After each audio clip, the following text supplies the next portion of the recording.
Si le talent il est pas inné, comment on explique les enfants précoces, comment on explique les enfants qui ont l'air d'avoir un avantage sur les autres? L'idée c'est Mozart c'était un musicien né, ça veut dire que il avait la faculté, il avait un truc d'apprentissage de la musique vachement plus développé que les autres, donc il est meilleur que les autres parce qu'il a des facteurs de naissance.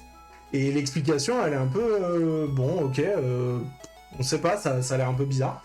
Et la question qui se pose derrière ça, c'est qu'en plus de ça, non seulement est-ce que être précoce, ça veut dire que tu as un plus grand potentiel aussi, parce que c'est pas évident, dans le sens où si on suppose qu'il y a les capacités globales que peut avoir un individu, on va prendre par exemple que quelqu'un soit capable de, en s'entraînant, atteindre telle distance au saut en longueur, il y a son potentiel qui est un peu dire de où ça va, jusqu'où ça va. Et puis il y a le fait d'être précoce, ça veut juste dire que tu te développes plus vite au début, mais rien n'empêche que ton potentiel il soit un peu naze et que tu arrives très vite vers un plafond de verre, quoi. Et donc là, l'exemple qui est pris, c'est on va s'intéresser aux gènes de l'oreille absolue. Parce que on se rend compte que, notamment quand on parle d'enfants précoces, on pense à la musique, notamment pour Mozart, pour d'autres choses. Donc il y a plusieurs études qui sont menées et qui trouvent un lien entre l'oreille absolue et un gène associé à la mémoire, une génétique associée à la synesthésie et l'utilisation de langues tonales comme le mandarin. La synesthésie, c'est le fait d'entendre du visuel, voir des sons. C'est un peu ce truc de il y a deux sens qui se mélangent et qui se croisent entre guillemets, quoi. Et en fait, ça semble un peu logique dans le sens où c'est caricatural parce que je pense que la synesthésie c'est pas exactement ça, mais si quand vous entendez un La 440, vous voyez du rouge, tout rouge à la place de votre vision normale, du coup, effectivement, on se dit c'est plus facile de savoir quand est-ce que c'est le La 440 parce qu'il y a une remarque, il y a un deuxième truc qui est pas juste le facteur auditif. Presque caricature parce qu'effectivement, je sais pas trop dans quel cas on fait de la synesthésie ou pas. Pareil, le truc de la génétique associée à la mémoire, on se dit que ok, si t'es capable de te mémorer une note et de l'avoir en tête quand tu la entends, c'est plus facile de dire bon là ma mémoire elle est plus meilleure pour faire des comparaisons. Donc ça semble aussi logique. Et puis les langues tonales, c'est des langues dont le sens des mots est pas le même selon la tonalité que vous utilisez. La manière de prononcer est parfois plus importante que le son, pas le son mais que le phonème que vous prononcez, quoi. L'intonation est plus importante que la prononciation. Voilà, c'est ça. Donc, ici aussi, on se dit c'est logique parce que la pratique d'une telle langue, ça demande d'être plus attentif aux différentes tonalités, aux différentes choses. Et donc, potentiellement, ça a probablement un lien avec l'oreille absolue. Et puis, il y a aussi des choses qui ont montré que pratique, en fait, ça peut être acquis. C'est pas juste tu l'as ou tu l'as pas, quoi. Il y a des gens qui pratiquent, qui travaillent, et à force, ils l'ont, quoi. C'est pas trop un hasard, en général, les gens qui sont musiciens ou musiciennes, c'est chez ces gens-là qu'on va avoir des trucs d'oreille absolue. Et c'est plus souvent parce qu'ils sont musiciens, musiciennes, qu'ils ont l'oreille absolue plutôt que l'inverse, quoi. Donc, la question qui se pose, c'est gène ou immersion environnementale. Elle cite encore des études et elle dit que 40% des gens qui commencent la musique avant 4 ans disent avoir l'oreille absolue. Et puis, par contre, c'est 3% à partir de 9 ans ou plus. Donc en fait, plus vous commencez tôt la musique, plus vous avez de chances de développer l'oreille absolue en pratiquant la musique. Mais donc avec ces données-là, on peut pas dire qu'il y a une causalité. Parce que c'est pas aussi simple que genre, je sais pas moi, tous les enfants qui commencent avec 4 ans, à 100%, ils ont l'oreille absolue et après c'est trop tard. Encore une fois, c'est ce qu'on disait tout à l'heure, c'est que on peut faire des études là-dessus, mais les conclusions, c'est toujours étirer un peu le truc en disant voilà, on sait ça, on suppose, et du coup ça a l'air un peu vraisemblable, etc. Mais à moins d'avoir vraiment un modèle très précis et d'être 100% certain, on peut pas vraiment expliquer à coup sûr, quoi. Et donc aussi, il y a un autre truc qui est remarqué, c'est que il n'y a pas forcément de lien entre l'oreille absolue et le succès dans le domaine musical. Et là, on parle de succès, pas de pratique. C'est-à-dire que si on va regarder les artistes du top 100 de je ne sais quoi, la proportion de l'oreille absolue, elle va pas être si énorme que ça par rapport à les gens qui jouent de la musique mais qui n'ont pas percé, quoi. Ce truc de dire, bon ok, la précocité, parce que c'est de la compare, c'est qu'est-ce que ça donne, c'est quoi le sujet des enfants précoces. C'est qu'on se rend compte que la précocité, ça donne un avantage, en fait, dans le sens où on démarre de plus loin, mais ça détermine pas l'excellence, ça détermine pas de se dire, tel enfant, il a l'oreille absolue à 5 ans, donc forcément, préparez-vous à acheter son album dans 10 ans, quoi. Parce que, on sait pas, et c'est plus complexe que ça, quoi. Si du point de vue des individus, les différences que nous observons au niveau des capacités et des traits de personnalité ne peuvent plus être comprises comme naturelles ou innées, mais comme des résultantes d'une interaction complexe entre l'héritage génétique et l'environnement, qu'en est-il des groupes humains? On peut en effet faire la même observation de différences, non plus à l'échelle d'individus, mais à celle des catégories sociales, ethniques ou culturelles. Par exemple, certains considèrent qu'en général, les hommes sont plus capables de raisonnement abstrait que les femmes, que les femmes ont plus de capacités verbales que les hommes, que les noirs sont plus sportifs que les blancs, ou encore que les enfants nés de parents plus riches sont plus disposés à réussir économiquement à l'âge adulte. À partir de là, le débat inné-acquis, tel qu'il se pose dans l'espace public, ne revient plus simplement à déterminer si ces différences peuvent être imputées à des facteurs biologiques innés, mais à savoir si l'on peut justifier par ces facteurs les hiérarchies économiques et sociales entre ces catégories humaines. Si le débat inné-acquis sur les traits individuels est désormais considéré comme caduc, le débat idéologique quant à la naturalisation des inégalités sociales est bel et bien vivant. Ce débat tend à justifier les inégalités sociales par l'idée que certains groupes posséderaient des dispositions naturelles différentes qui expliqueraient leur position sociale. Par exemple, si nous supposons que le QI est programmé biologiquement et que le QI détermine la réussite, cela signifierait que les personnes dotées d'un patrimoine génétique avantageux sont déterminées biologiquement à réussir socialement. A l'inverse, un échec social aurait une origine biologique héréditaire. Avec un tel raisonnement, on pourrait considérer que les inégalités d'accès à la réussite scolaire en faveur des hommes, des riches et des blancs sont naturelles, dues à une prédisposition biologique chez ces groupes et qu'elles ne sont pas liées à des inégalités sociales ou aux discriminations. À l'échelle de l'individu, c'est plutôt clair du coup de se dire qu'on ne peut pas se fier à un génotype et à dire voilà, les gens sont prédisposés à ça, etc. Mais la question se pose de savoir pourquoi les noirs ils courent plus vite, pourquoi les blancs ils savent pas taper en rythme dans leurs mains, pourquoi les asiatiques seraient meilleurs en maths, tous ces trucs là. Tous les clichés un peu racistes qu'on a, tous ces clichés un peu racistes qu'on a, est-ce qu'il y a un fondement un peu scientifique derrière? Est-ce que c'est juste un truc raciste et il n'y a même pas de preuves de ça? Est-ce qu'il y a des preuves que ces différences elles existent mais ça s'explique autrement? On en vient à l'héritage sombre des sciences génétiques, donc évidemment on va parler eugénisme et tous ces jeux-là. L'étude scientifique de l'intelligence a un passé sombre qui a servi à justifier des génocides. Par exemple, on pense à la phrénologie, l'eugénisme. Donc l'eugénisme, on en a déjà parlé. La phrénologie, c'est l'étude de la circonférence des crânes, qui a servi à justifier que certaines populations blanches étaient plus intelligentes que certaines populations noires, que les hommes étaient plus intelligents que les femmes. Ah ouf, quoi. En 1994, les politologues Charles Murray et Richard Ernstein, donc c'est pas si loin, ont publié un livre qui exposait leur point de vue sur le QI et le succès. Son titre, The Bell Curve, qui peut se traduire par la courbe en cloche, une image qui fait notamment référence à la répartition du QI dans une population. Cette étude s'inscrit dans une analyse purement biologique de l'intelligence et du succès humain. Elle défend l'idée que les gens réussiraient seulement s'ils sont naturellement intelligents. Dans ce livre, les deux politologues soutiennent que les pauvres, et en particulier les noirs pauvres, sont intrinsèquement moins intelligents que les blancs ou les asiatiques, et que les différentes trajectoires sociales résultent de QI innés différents entre les races. Autrement dit, la stratification sociale et l'inégalité sont le résultat des capacités intellectuelles propres à chaque personne. Le succès social reposerait entièrement sur les caractéristiques intrinsèques des individus, distinctes des circonstances dans lesquelles ils sont nés et se développent. Leur thèse rappelle celle de l'eugéniste Francis Galton au XIXe siècle, qui soutenait que les individus intelligents devaient être encouragés à se marier et à avoir de nombreux enfants, tandis que les individus moins intelligents devaient être découragés de se reproduire. La conclusion du livre de Murray et Ernstein est aussi tragique que celle de Galton. On devrait cesser d'améliorer le niveau de vie matérielle des enfants pauvres, car cela encourage les femmes pauvres à faible QI à avoir plus d'enfants. Leurs recommandations politiques, basées sur de la psychométrie farfelue, proposent que les différences de groupe dans les capacités cognitives soient gérées par un retour à l'individualisme.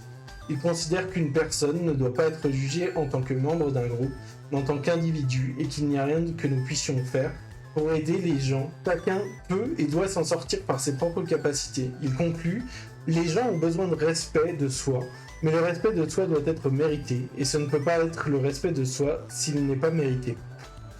Donc, grosse ambiance. Et donc voilà, ça c'est 94 hein, pour rappel. Et donc, et c'est aussi, moi c'est ça qui me fume, c'est aussi on voit à quoi ça mène, quoi, ces espèces de positions un peu débiles. Par exemple sur le racisme, quoi, le truc colorblind, on peut pas se poser des questions de qui est blanc, qui est racisé. Et donc ça amène à dire bah non, on regarde juste les individus et la réalité c'est que c'est pas ça quoi, c'est qu'en fait ça marche pas comme ça quoi. Et donc ouais, ces idées, ça, c'est pas méga vieux, on n'a pas dépassé ça. Par exemple, on va prendre un exemple, mais bon, globalement on a dépassé ce stade, mais elle dit que dans sa campagne présidentielle, Trump parle d'immigrés qui viennent de shitty countries, donc pays de merde. Et donc cette idée de il y a des bons pays, des mauvais pays, sous-entendu il y a des populations intéressantes et d'autres non quoi, c'est un peu ça quoi. Et puis il y a cette idée de naturaliser les inégalités quoi. On cherche, et encore une fois il y a la méritocratie qui repointe le bout de son nez quoi, c'est de dire si on justifie le pouvoir des dominants comme ça, bah en fait ça s'auto-justifie et donc on dit bah ouais on s'en fout des pauvres, ils ont qu'à pas être pauvres parce que s'ils sont pauvres c'est qu'ils le méritent quoi. Bah, ouais super, paye ton modèle sociétal quoi. Donc voilà, on voit qu'il y a des grandes familles de génies. Par exemple dans la famille de Darwin il y a plein de gens qui ont été reconnus pour leur capacité scientifique, donc ont marqué un peu l'histoire. Qu'à voir son cousin qui a inventé l'eugénisme quand même, super invention. Non mais au-delà de ça, il a vraiment inventé des trucs. Dans la famille de Bach, il y a eu pas mal de musiciens d'ailleurs. Quand on dit Bach, on pense à celui-là là. C'est ça, Jean-Sébastien. Jean-Seb. Mais il y en a eu d'autres, je crois qu'il y a eu sa sœur, il y a eu ses enfants, enfin bref. Pareil, la famille Bond, la famille Huxley. Il y a plein de familles où on se dit ah ouais mais il doit y avoir un truc quoi, parce que comment ça se fait que ça se retrouve dans une même famille quoi, je veux dire ça ressemble à un argument en faveur de la génétique quoi, non? Et donc ce qu'elle dit c'est que faut prendre en compte le contexte environnemental quoi, parce que en fait par exemple si on regarde Mozart encore une fois, Mozart, son père, c'était un grand violoniste qui a écrit un bouquin pour dire voilà la méthode pour en bien enseigner le violon, quoi. Donc, bah ouais, quelqu'un qui est porté sur l'enseignement de la musique, a priori, il est bon pour enseigner la musique à son fils, quoi. Il y a cette confusion on se dit, l'hérédité, c'est pas juste ce qui est présent chez les parents et les enfants, donc c'est héréditaire. C'est que c'est associé au gène. Et donc si c'est associé au gène, si on parle d'héréditaire, faut que ce soit associé au gène.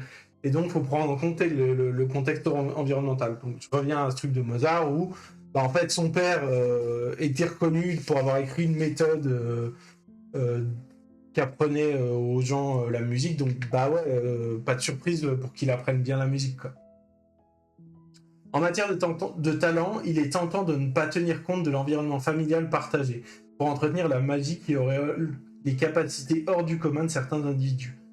Mais ça revient à induire une confusion classique qui, poussée à son extrême, pourrait nous conduire à conclure que si les familles portugaises parlent mieux le portugais que les familles italiennes, c'est que la langue portugaise est contrôlée par les gènes et que les familles portugaises ont un patrimoine génétique avantageux à ce niveau. Moi, en vrai, c'est pour ça que j'adore ce bouquin, c'est que c'est vraiment, genre, tu reviens à des trucs, c'est tellement con, mais tellement bien expliqué, où tu dis, ah ouais, tu vois le biais de logique éclaté que t'as emprunté par un exemple, enfin, moi, je trouve ça drôle, mais... Remplaçons maintenant la capacité à parler portugais par la capacité à jouer de la musique, à écrire de la poésie, ou toute autre faculté partagée au sein des familles. Pour éviter de telles erreurs de causalité, il est indispensable de démêler précisément les effets de les environnements partagés et ceux de l'influence des gènes. Pour ce faire, il faut comparer le comparable et collecter les données auprès d'un grand nombre d'individus, idéalement plusieurs milliers. Comme ces critères sont difficiles à réunir, un certain nombre de recherches en génétique comportementale se sont appuyées sur l'étude des jumeaux.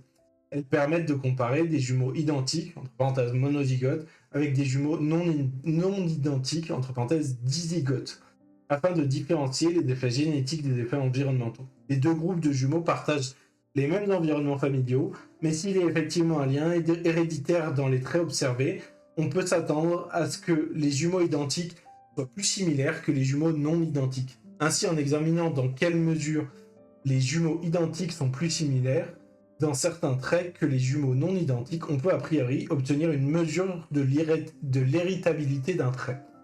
L'analyse de 34 études sur les jumeaux avec un total de 4672 paires de jumeaux monozygotes montre une grande corrélation entre les mesures de l'intelligence générale et le lien familial, de l'ordre de 86%. Ça signifie que les jumeaux identiques sont presque aussi similaires au niveau de leur intelligence que si la même personne avait été testée 2 fois. Leur intelligence peut être donc largement expliquée par des ressemblances génétiques en ce qui concerne spécifiquement les questions liées aux performances scolaires. Un passage en revue de l'argument selon lequel la génétique humaine joue un rôle important est fourni par une étude fondamentale menée par Asbury et Plomine sur le développement précoce des jumeaux. Elle est désormais l'une des études sur les jumeaux les plus importantes au monde, avec environ 13 000 paires de jumeaux.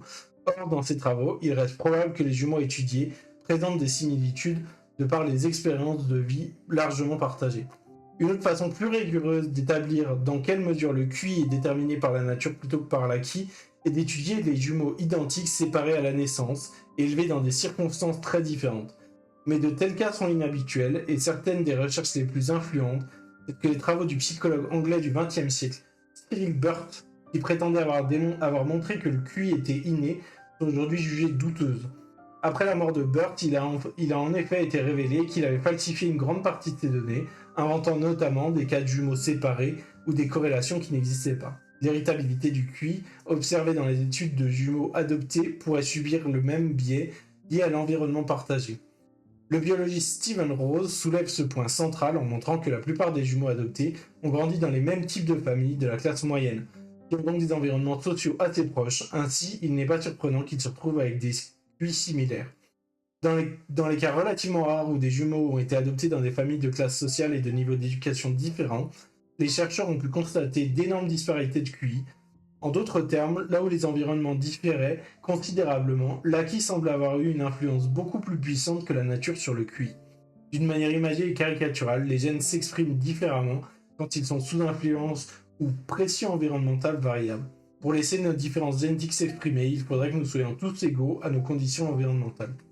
Et moi, c'est ça que je trouve vachement intéressant, c'est qu'en fait, plutôt que d'en arriver à la conclusion que non, il n'y a rien de génétique, ce qui est un peu une fausse conclusion, quoi, parce que, enfin, moi, c'est vrai que j'avais tendance un peu à rejeter en bloc certains trucs en disant, bah non, si on estime que y a des personnes qui sont meilleures pour ci ou ça génétiquement, ça crée une relation d'ordre entre les individus qui me dérange un peu moralement, en fait. Et la réalité des faits, c'est que, bah, cette relation, elle existe en termes de potentiel, mais en fait, on vit dans des conditions environnementales qui sont tellement variées d'un cas à l'autre qu'en fait, ça n'a même pas de sens. En fait, le potentiel de chacun, il est jamais exprimé de la même manière parce qu'on n'a jamais les mêmes environnements qui permettent de les exprimer, quoi.